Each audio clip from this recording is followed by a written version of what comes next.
మీ అందరికీ వందనములు. మీ అందరూ బాగున్నారా? ఈరోజు దేవుని వాక్యము యోహాను సువార్త 8వ అధ్యాయం 36వ వచనం. కుమారుడు మిమ్ములను స్వతంత్రులుగా చేసిన ఎడల మీరు నిజముగా స్వతంత్రులై ఉందురు. ఈ వచన భాగంలో కుమారుడు ఎవరు అంటే ప్రభువైన యేసుక్రీస్తు. ఆయన ఎలా ఆయన కుమారుడయ్యాడు?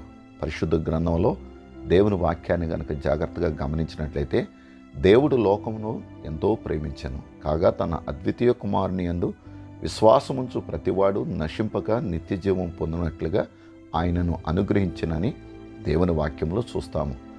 ఆ విధంగా అనుగ్రహించబడిన యేసుక్రీస్తు ఈ లోకానికి వచ్చి మానవులందరి రక్షణ నిమిత్తమే కల్వరి శిలువలో మరణించి సమాధి చేయబడి ఆయన 3వ దినాన్న పునరుద్ధానుడిగా తిరిగి లేచి ఆయన కార్చిన రక్తం ద్వారా మానవుణ్ణి ఏ పాపమైతే స్వతంత్రత లేకుండా చేస్తుందో ఆ పాపము నుండి విడుదల చేసి పరలోక రాజ్యానికి వారసులుగా చేయటమే కాదు, ఈ లోకములో నిజమైన స్వాతంత్రము కలిగిన వారంగా ఉండటానికి యేసుక్రీస్తు తన రక్తము చేత మనలను స్వతంత్రులుగా చేస్తూ ఉన్నాడు. కనుక ప్రియ సహోదరుడా, సహోదరి, క్రీస్తు ద్వారా నీవు స్వతంత్రుడుగా అయ్యవనంటే అదే నిజమైన స్వాతంత్రం అనేది గుర్తుంచుకోవాలి.